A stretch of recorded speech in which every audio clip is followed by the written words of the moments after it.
5 minute کا مدرسہ اسلامی تاریخ عالمگیر رحمۃ اللہ علیہ کا دور حکومت۔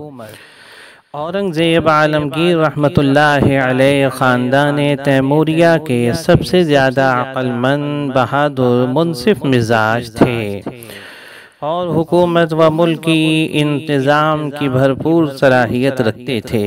وہ 1068 ہجری میں تخت نشین ہوئے۔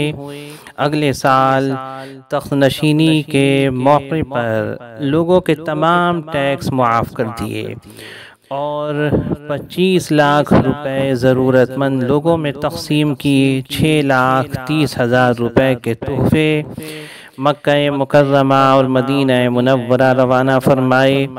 1,60,000 روپے کی لاگت سے قلعے میں سنگ مرمر کی مسجد تعمیر کروائی۔ جگہ جگہ غریبوں کے لیے لنگر خانے کھلوائے۔ عالمگیر رحمۃ اللہ علیہ کی حکومت کراچی بندرگاہ سے لے کر آسام کی مشرقی حدود اور کوہ یمالیہ سے لے کر بحر ہند تک پھیلی ہوئی تھی۔ انہوں نے ملکی انتظام کے تحت نشے آور چیزوں، ناچ گانے اور خلاف شریعت کاموں پر پابندی لگائی۔ راستوں کو لوٹ مار کرنے والوں سے محفوظ کیا۔ 1,40,000 روپے سالانہ محتاجوں کے لیے مقرر کیے۔ انہوں نے کسی مذہبی مقام کو گرانے کی کبھی اجازت نہیں دی۔ ہر طبقہ و مذہب کے لوگ خوشحالی اور امن و سکون سے رہتے اور آزادی کے ساتھ اپنے مذہب کی رسموں کو ادا کرتے۔ وہ ہر چھوٹے بڑے کی بات غور سے سن کر فیصلہ کرتے اور حق بات کے مقابلے میں کسی کی سفارش قبول نہیں کرتے تھے۔ حضور صلی اللہ علیہ وسلم کا معجزہ۔ ایک صحابیہ رضی اللہ عنہا کے لیے درازی عمر کی دعا۔ حضرت ام قیس رضی اللہ عنہا کا بیان ہے کہ میرے بیٹے کا انتقال ہو گیا۔ اس حادثے سے میں بہت گھبرائی۔ اس کا اثر یہ ہوا کہ ہوش و حواس جاتا رہا۔ چنانچہ میں غسل دینے والی سے کہنے لگی کہ میرے بیٹے کو ٹھنڈے پانی سے غسل نہ دو کہ وہ اس سے مر جائے گا۔ حضرت عکاشہ بنت محصن رضی اللہ عنہا نے جا کر یہ خبر نبی کریم صلی اللہ علیہ وسلم کو دی کہ اس کا یہ حال ہے۔ آپ صلی اللہ علیہ وسلم سن کر مسکرائے، پھر فرمایا جس نے ایسا کہا اس کی عمر دراز ہو۔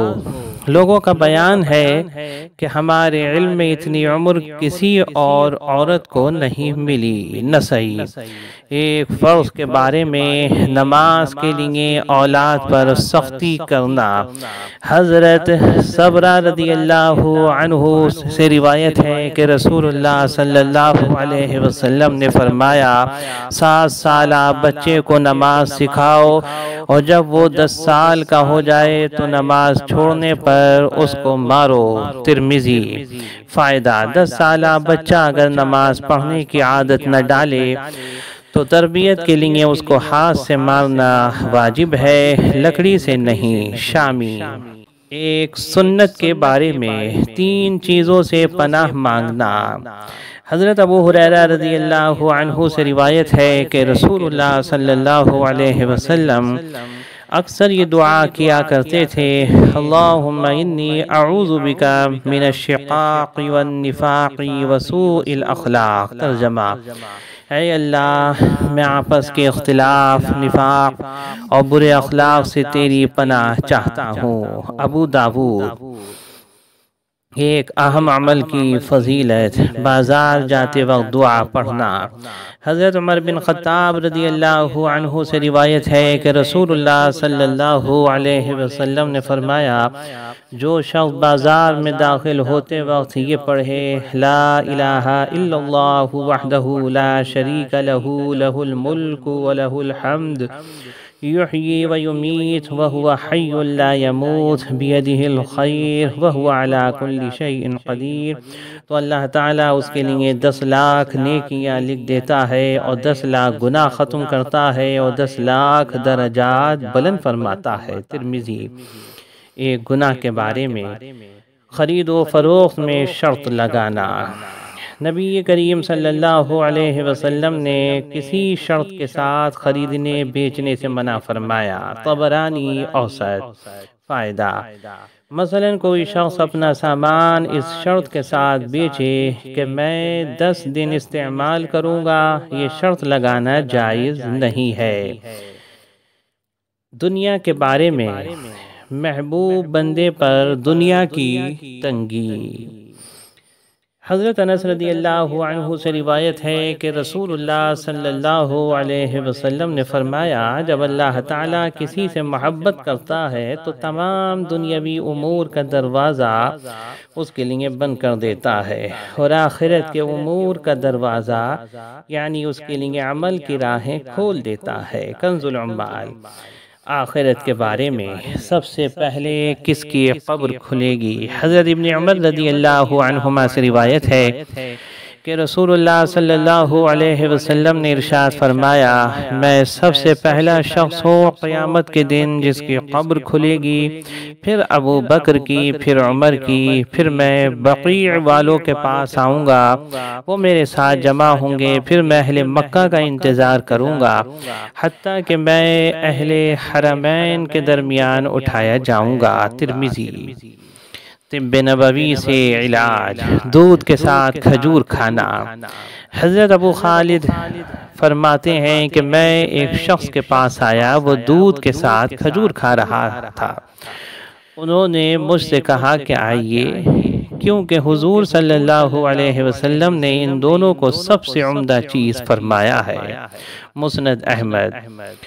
نبی کریم صلی اللہ علیہ وسلم کی نصیحت۔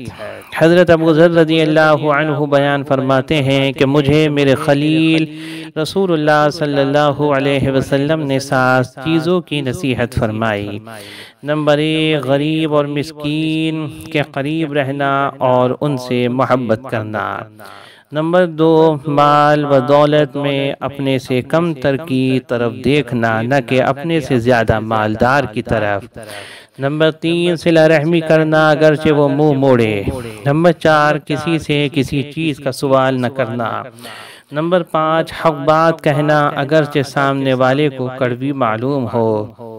نمبر 6، اللہ تعالیٰ کے معاملے میں کسی کی پرواہ نہ کرنا۔ نمبر 7، لا حول ولا قوت الا باللہ پڑھتے رہنا، اس لیے کہ یہ کلمات عرش کے نیچے کے خزانے میں سے ہیں۔ مسند احمد۔